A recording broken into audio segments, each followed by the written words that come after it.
session, but what I want to just chat about is the scale score reports that you report into EMIS. Those will be available mid to the end of November. So after now that November 1 deadline, when the teachers have entered all of their data, and after data managers do the cleanup through the 6th, that's when all of the scores are generated in the system.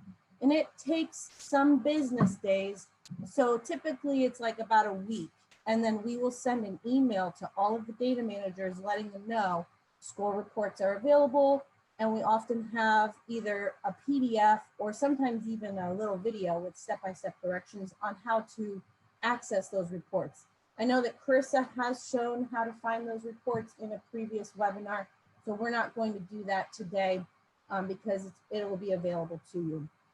We always send emails out to data managers. I'd like to ask, if you're not on the receiving end of those communications, send an email to KRA-help@education.ohio.gov. That way I can look in our Gov delivery system and make sure that people are in there who should be getting those updates. For those of you who are required to report, and that's all public and community schools are required to report KRA-R results of students. The EMIS reporting window closes on February 22nd, 2021. We've been getting a lot of questions this year. We get the question every year about what do we do with students who have missing scores? But this year the questions are slightly different because it's not that they're not trying to administer the KRA-R, but for some reasons they can't, especially if you have children that are attending fully remote and those families have chosen not to bring their children in for individual appointments. You will have a lot of missing scores, and we understand that. But the process for reporting that data will remain the same this year. So for each missing score, the EMIS coordinator reports star, star, star. And then they use one of the score not reported reason codes. Those reason codes are found in the EMIS manual. I have been getting a lot of emails from people asking about how they're going to report students, or is there a way to put in K-Ready when a child is not assessed due to parents not wanting to bring their children in or due to COVID. And K-Ready does not have anywhere where you can enter that information. So we've always asked this of districts, is to document that information locally and have your own method of communication between the teachers, the data managers, and the EMIS coordinators. Perfect, everybody should be able to see this then. So these are two pretty important things is, if you're not an EMIS coordinator, you're a data manager, but sometimes data managers are EMIS coordinators. But this information is helpful to know the calendar, and the dates can change anytime. So check that. We always have an end date, but then there's always an opportunity for appeals. So just try to get it all in though by the end of that reporting window. These are all of the valid options. On the EMIS manual, it's electronic, and it's back on the EMIS page in one of these different areas, but you see all these different valid options. And we've always told programs in the past that, you know, let's say a teacher doesn't get all of the data entered for whatever reason by November 1, or sometimes the teacher uses the app and there's a glitch. This doesn't happen very often, but it has happened. So we always recommend check to make sure if you've done app items, verify and make sure that those items were accurately reported for that child. And then also sometimes just a teacher thinks they put the data in, but it's not there for whatever reason. And we have all of this stuff documented. That's what the help desk is for. So when you have issues, you need to submit a ticket to the help desk before that November 1 window closes, because we do use that information if we need to. But reason F is a reason when you don't have data that comes back for those scaled scores. But we don't want you using that reason this year until you've looked through some of these others to see, are there options that make more sense for this year? Medical reason is Perhaps a reason in that could be due to your county, to having everybody is remote learning. But that's going to be a decision that you and your programs will have to make. Is that a valid reason for why you have missing data for a student? And some students, you might have different reason codes for certain things, because you have observation items that we hope teachers are collaborating with families as best as they can for those remote learners to get information about how children are demonstrating those social foundation skills and the physical development. But if you're not able to get that information, what is the reason?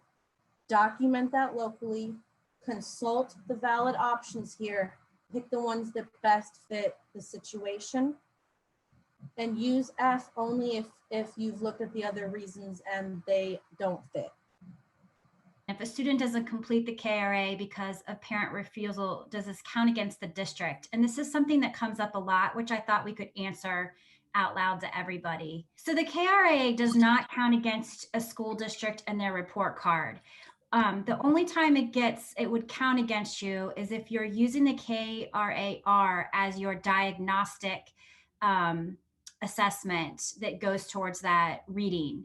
So if you're using it for the reading and the diagnostic, you do have to complete it, and that there could be some consequences on your report card. However, in general, people are not going to be in trouble or be dinged for or recount against you because of parent refusal. This is why we have the code, and we understand that we need to have some flexibility this year. Also know that when you are looking at your completion reports in KRA-R, I know that if you are the type of person that likes to have clean data, you might get frustrated when you don't see 100% completion, and that's okay.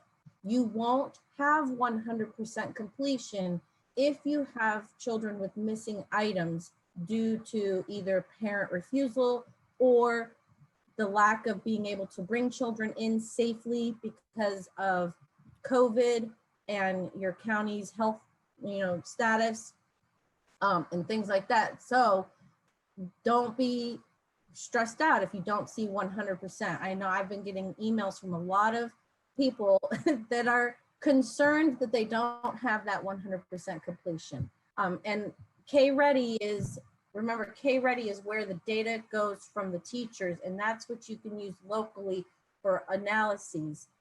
And then you take what's been put into KRA-R and you report into EMIS.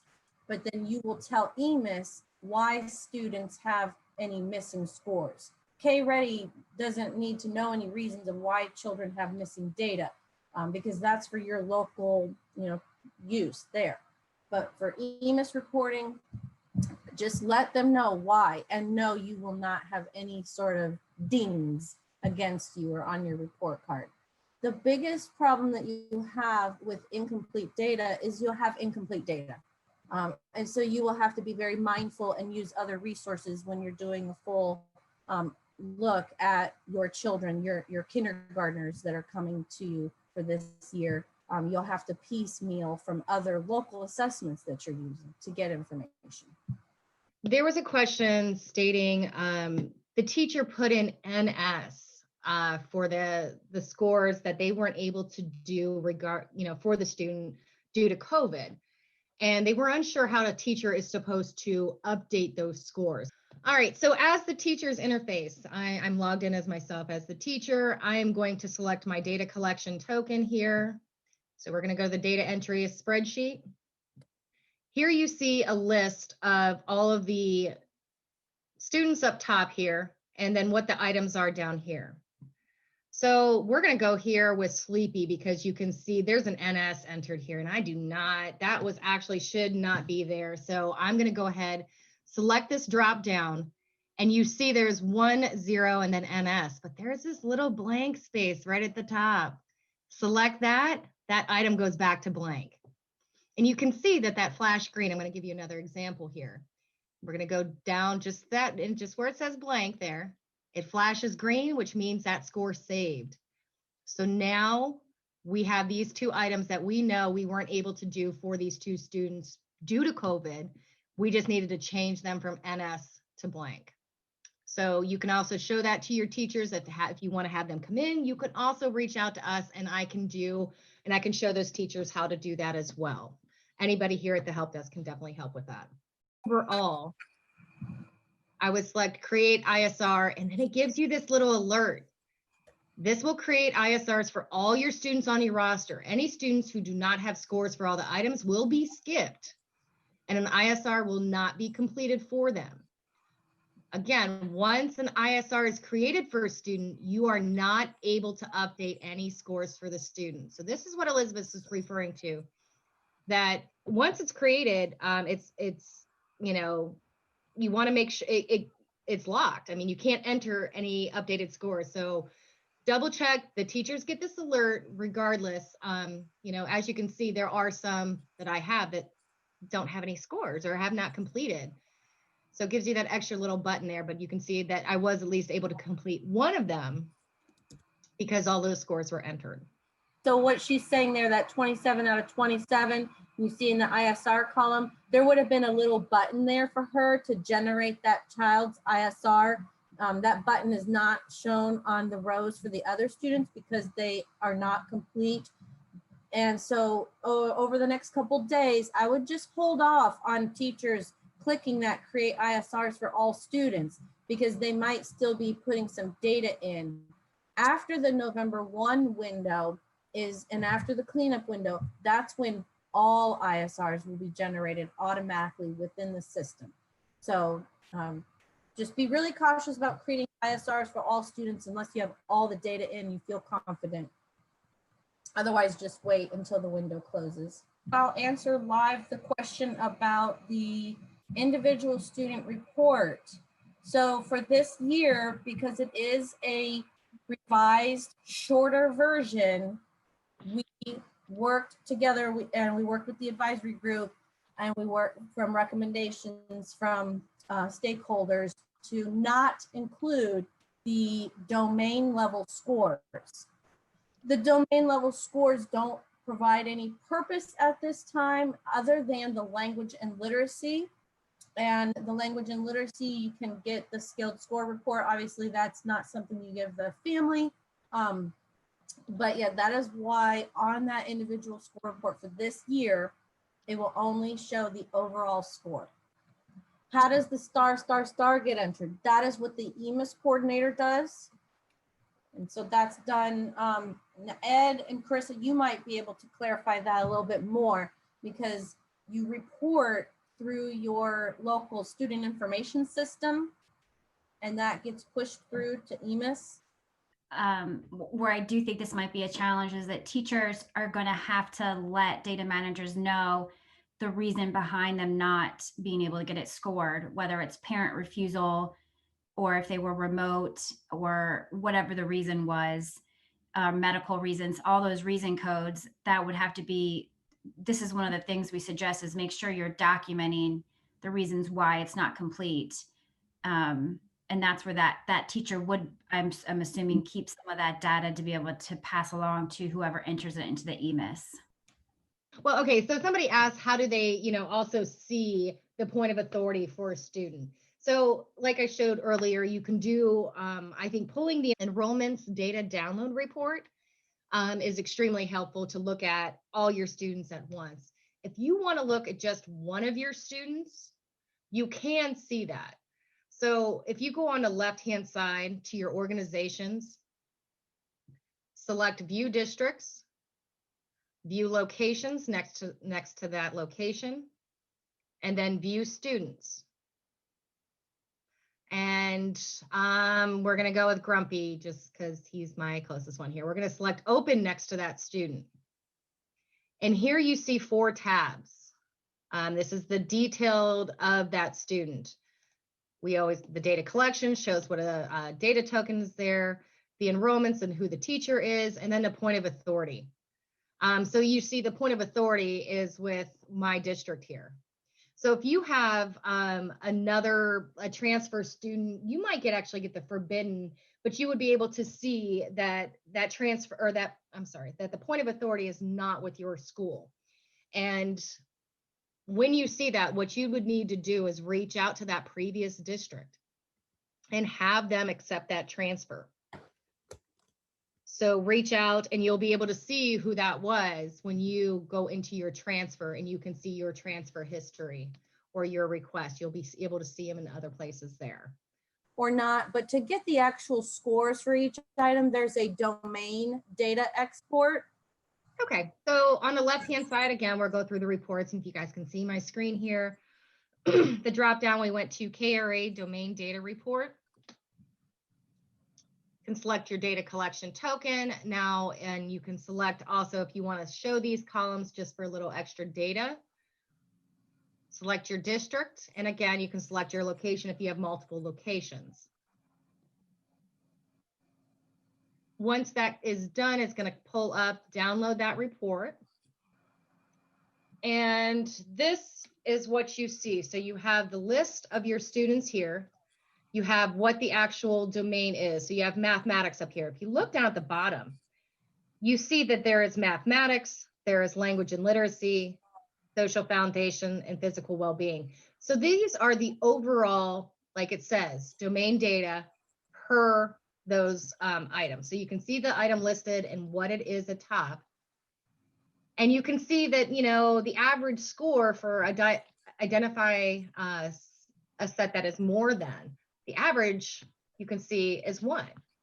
Average score, or, you know, possible points there, and then the average score 0.04. So, I mean, yeah. And you can see that for each one of the domains. And if you have students who you know are not on IEPs or not English learners, and you see any NS in there, then you could tell the teacher they need to make those items blank. Because we have had some people tell us that they were using NS, and we had to say, no, don't do that. Okay. Great. Well, we have about 7 minutes left. I know that there are still a few more questions in the queue that we are answering. We're busy typing and answering those questions. Are there other questions that team that you think we should answer live here while we still have folks online? There is one that was asked, how do I get to the screen where I can generate the ISRs? Now, again, Lane, this is the screen that I showed you earlier was strictly for teachers. And teachers have that ability to create the ISR before the window's closed, due to the fact that, you know, sometimes the parent-teacher conferences happen before the end of the window. So they kind of let the teachers have that ability to create the ISRs. Data managers do not have the ability to pull the ISR report until after the window closes, and it's normally around mid to late November when that report and the scaled score report becomes available for data managers to download. Hope that helps. And yes, Sharon, the scaled score report is what the report that you're going to be using to upload to EMIS for reporting purposes.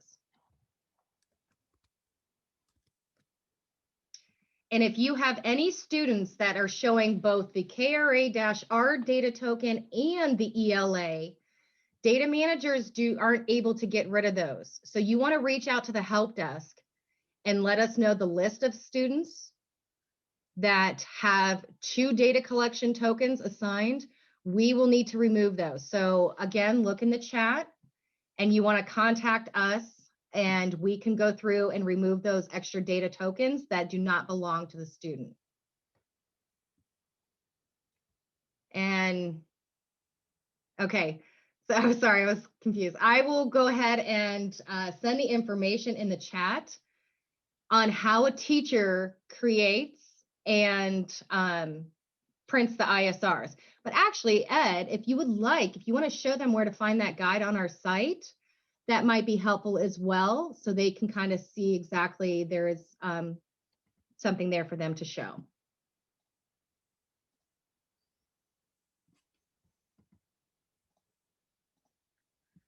For teachers. For teachers to pull the, to create the ISRs. So I believe we have a video for that. Even better. Our videos are between, you know, no longer than usually about 1.5 minutes. So. So let's see.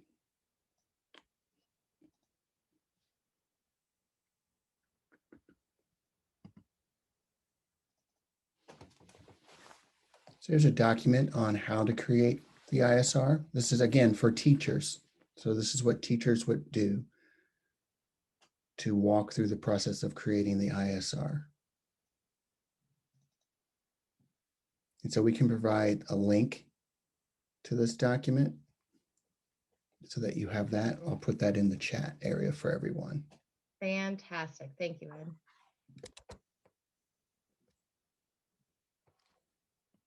And Sharon, no, withdrawal students, when a student is made inactive, all student scores will not, that student will not show up on that scaled score report. So don't worry, when you make them inactive, they don't show up. So that is the main reason why you want to make any retained students or any withdrawn students inactive. So your report is clean.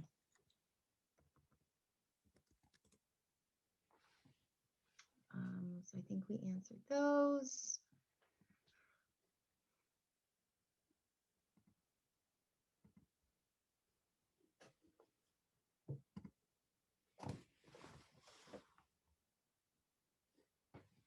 I think we've answered all of them live. If you guys have any other ones, oh wait, I just another one. Okay, so Sharon asks if they enrolled in the last 30 days, do we need to report the scores? And yes, even if your student enrolls today. So again, it triggers that transfer request and student scores follow the student. So if it was at another district, once that transfer is accepted, those scores will follow the student.